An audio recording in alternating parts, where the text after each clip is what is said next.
नमस्कार मित्रांनो, स्वागत आहे तुमचं नवीन एका व्हिडिओमध्ये. आजच्या व्हिडिओमध्ये आपण बघणार आहोत की तुमच्या रेशन कार्डचा जो 12 अंकी नंबर असतो, आर-सी नंबर आपण म्हणतो त्याला. तो नंबर तुमच्या मोबाईलमधून कशाप्रकारे तुम्ही जनरेट करू शकता किंवा बघू शकता.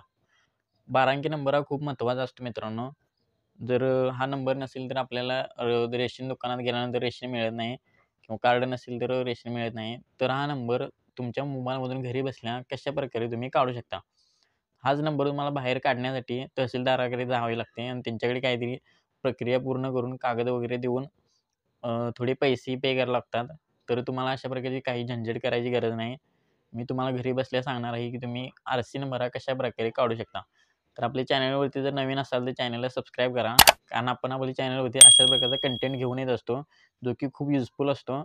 आणि जर तुम्हाला इथून पुढे असे व्हिडिओ भेटत राहावे असे वाटत असेल, तर चॅनलला आत्ताच सबस्क्राईब करून घ्या. आणि व्हिडिओला लाईक केलं नसतं तर लाईक पण नक्की करा आणि शेअर पण नक्की करा. चला तर मग व्हिडिओला सुरुवात करूया.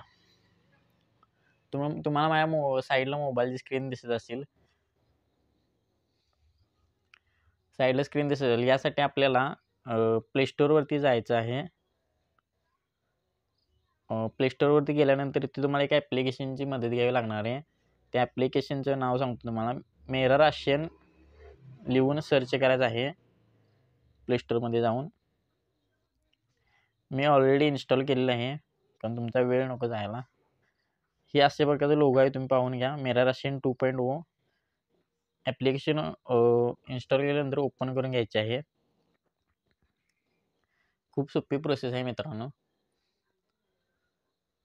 जर तुम्हाला अशाच प्रकारचे अपडेट हवे असेल तर चॅनलला सबस्क्राईब नक्की करा मित्रांनो.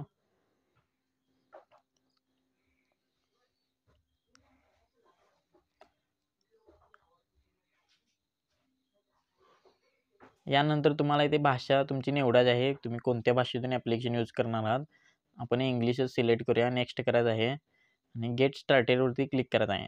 आता इथे मित्रांनो लक्ष देऊन बघा. आता इथे 2 ऑप्शन दिलेले आहेत. एक बेनिफिशरी युजर्स आणि डिपार्टमेंट युजर्स. तर आपल्याला बेनिफिशरी युजर्स यावरतीच क्लिक करायचं आहे. आणि ते आता तुमच्या राशन कार्डमध्ये जर तुमचे नाव असेल किंवा तुमच्या कुटुंबाचे एखाद्या फॅमिली मेंबरचे नाव, त्याचा आधार कार्ड क्रमांक इथे टाकायचा आहे. जो मोबाईल नंबर लिंक असेल, कोणाचाही टाकला चालतोय, पण रेशन कार्डमध्ये नाव असलं पाहिजे. तर इथे नंबर टाकून घ्यायचा आहे. नंबर टाकल्यानंतर इथे तुम्हाला कॅप्चर कोड दिसेल. हा कॅप्चर इथे टाकायचा आहे.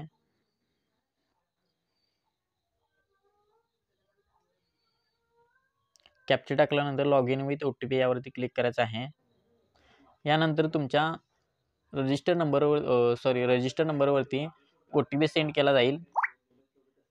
तो OTP इथे फिल करून घ्यायचा आहे. जसे की तुम्हाला सांगितलं होतं, आधार कार्डला OTP येणार. तर आपण OTP टाकून घेऊया.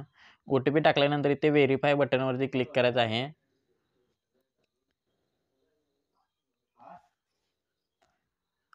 हे बघा, आपला OTP सक्सेसफुली झालेला आहे. इथे ओके करायचं आहे. यानंतर तुम्हाला एमपिन टाकण्याचा ऑप्शन येईल. जर तुम्हाला एमपिन टाकायचं असेल, हे ॲप्लिकेशन ओपन करताना जर तुम्हाला सिक्युरिटी हवी असेल, तुम्हाला वाटत असेल की आपण पिन टाकूया, लॉक करूया ॲप्लिकेशन, तर तुम्ही एमपिन टाकून क्रिएट नाववरती क्लिक करून एमपिन तुम्ही टाकू शकता अथवा स्किप करू शकता. आपण स्किप करूया. यानंतर ते सगळ्या परमिशन अलो करायचं आहे. यानंतर तुम्ही ते पाहू शकता. यानंतर इथे तुमचे पूर्ण राशन कार्डच ओपन होईल डिजिटल पद्धतीने. इथे तुमचे scheme name, head of family name म्हणजे तुमच्या राशन कार्ड कोणाच्या नावावर आहे ते इथे दिसेल, त्याचे नाव. मोबाईल नंबर कोणता आहे ते दिसेल. तुमचा ॲड्रेस प्रॉपर. आणि इथे तुम्ही पाहू शकता, तर आपला आर-सी नंबर आहे बघा, राशन कार्ड नंबर. त्या बघा 12 अंकी नंबर आहे. तर हा राशन कार्ड नंबर तुम्ही इथून काढू शकता. आणि जर तुम्हाला तुमच्या राशन कार्डमध्ये फॅमिली मेंबर ॲड करायचे असतील, तर ते आपण या ॲपच्या माध्यमातून करता येतं. जर तुम्हाला माहीत नसेल ती प्रोसेस कशाप्रकारे करायची, तर कमेंटमध्ये नक्की सांगा. आपण त्याच्यावरती सुद्धा व्हिडिओ बनवू. तर अशा प्रकारे तुम्ही तुमच्या राशन कार्डचा आर-सी नंबर हा मोबाईलमधून घर बसल्या सोप्या पद्धतीने काढू शकता. व्हिडिओ कसा वाटला नक्की कमेंट करून सांगा आणि आपल्या चॅनलवरती जर नवीन असाल तर चॅनलला सबस्क्राईब नक्की करा. कारण आपण आपल्या चॅनलवरती अशाच प्रकारचा कंटेंट घेऊन येत असतो, जो की खूप युजफुल असतो. तर चला तर मग भेटू पुढच्या व्हिडिओमध्ये. धन्यवाद.